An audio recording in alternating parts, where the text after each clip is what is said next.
Okay, so now what I will be going through is my own EE experience. So I personally did my EE maybe, let's see, that's 5 minutes later. 5 years ago. Yeah, so it's been quite a while since I submitted my extended essay, and I don't remember it exactly, but I will be trying to go through as much of the experience with you as possible. Hey guys, welcome to the IB Lounge YouTube series. My name is Marcus and I am the founder of IB Lounge, which is a specialized IB tuition service located right here in Singapore. So a bit about myself, I was once an IBDP student, maybe just like yourself, and I was also thoroughly lost in the IBDP. So I wanted to create this YouTube series to actually help other students who may be as confused or maybe as scared of the IBDP, just like myself. So for me, I decided to do my extended essay on geography because geography was one of the subjects that I was really interested in and that I was really passionate about. So I chose geography because I really wanted to explore a particular topic in it, which I'll be letting you guys know. So I chose the topic something to do with urban geography, and I was basically discovering the differences between the old towns in my country versus the new towns. And this was something of very much interest to me because I actually have been living in Singapore for my whole life, and I've actually seen the way that the city is developed. So it was really interesting to me to see what kind of changes the government has implemented between when they were developing, kind of the old towns versus the new towns now, and visually you can actually see that there's a lot of difference, but I really wanted to understand in depth what those differences were. So I decided to do it based on that, and I really had a good time doing the research and everything, and I'll be diving a bit deeper into what exactly that whole process was like. Okay, so the first thing you do when you start with your extended essay is to basically find a research question. So this is going to be basically something that you are interested in and something that you want to explore. So I came up with my research question, and the next thing you have to do is to basically find a supervisor. Okay, so some schools do it the reverse, but I basically did the research question, submitted it to my supervisor, and then my supervisor decided to take me up after that. So I pitched it to him. We did a bit of refinement on the research question, and we were off to start. So the first thing that we did was basically data collection. So to do this, what I had to do was to basically go down to the community centers in my country and basically survey a bunch of people. So I surveyed a group of people in what I consider the old towns and surveyed another group of people in the new towns.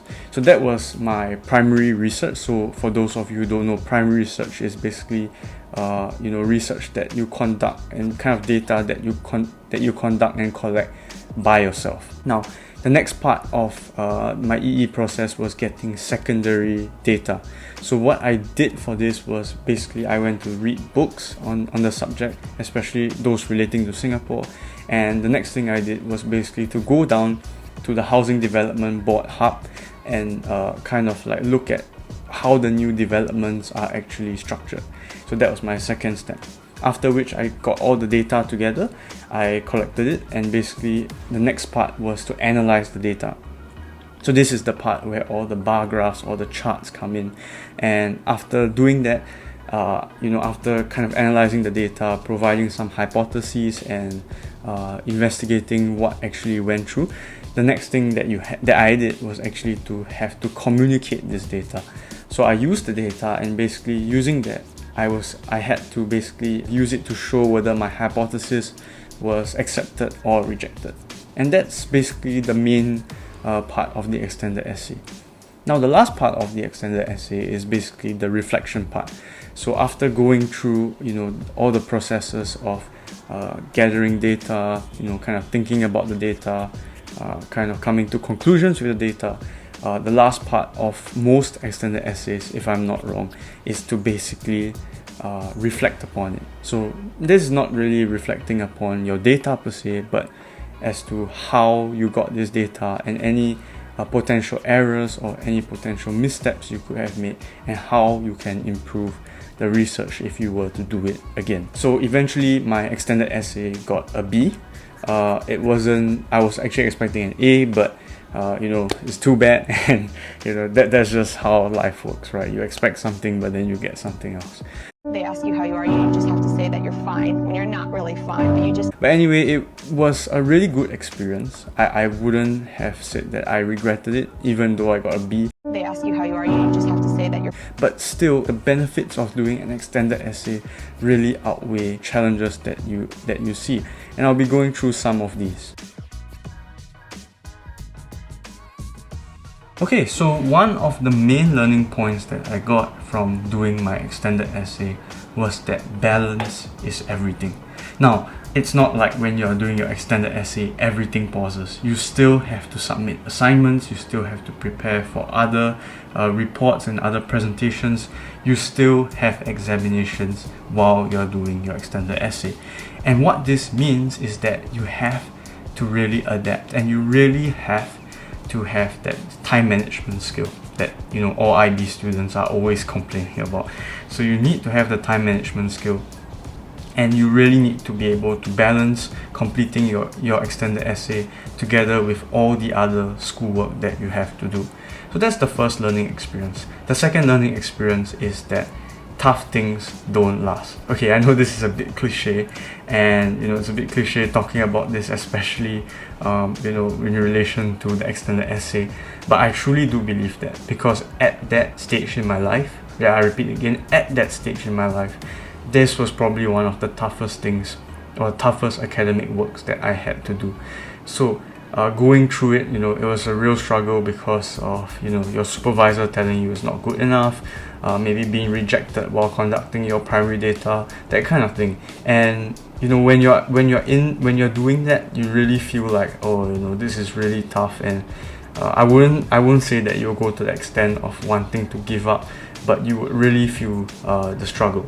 So really like anchoring yourself on the fact that it will eventually end, and kind of enjoying the process, right? Enjoying the process, enjoying the learning stuff, rather than like focusing on the suffering and the challenges that you're facing would definitely help you get it through. The last thing that I really learned from this is that details do matter. So before I did my extended essay, I was not someone that really paid attention to detail. And what this actually looked like in the extended essay was, for example, knowing how to make your text inline. I think that's what it's called. Make your text inline, having proper headers, having proper citations. These were things that I did not really know, or I did not really know how to do.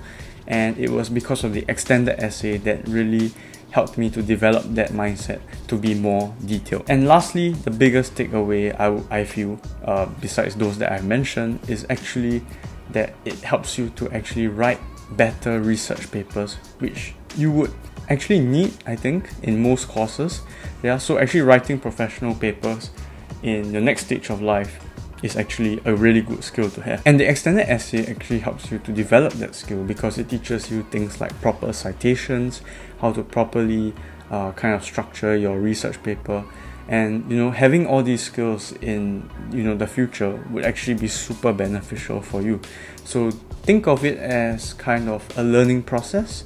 Think of it as a way to prepare for the future, instead of thinking of it as it's another assignment. So I guess the last question that I'll be going through is what are some extended essay tips? Now, the number one tip I have, I already said it before, was to choose a topic or subject that you're really interested in. Now, I know this isn't always possible because there's limited supervisors in schools. There might be the thing that you are interested in may not even be offered in school, or the subject or the topic that you want to discover may not be accepted. So as much as possible, at least, choose something that you're interested or passionate in. That's my first tip. Now, my second tip is to always try to remind yourself that this is a professional piece of work. in the end of the day, you want to be proud of this thing that you have created, because you're going to be putting in a load of time into doing this. So you want to really be proud of your work, and to do that, you really need to invest a lot of time, a lot of effort, and I can assure you that at the end of the day, it will be worth it, and it will be something that you are proud of. Now, the third tip that I have is to take things one step at a time. Now, the extended essay is probably going to be the hardest academic piece of work that you have done in your whole life, up to this stage at least.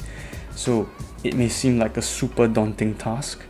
It is a super daunting task, but you need to remember to take it one step at a time.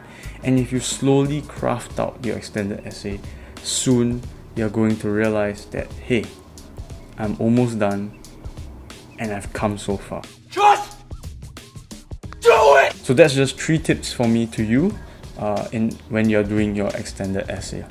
Okay, so that's basically the end of this video, and I hope that it has shed more light on what the extended essay is.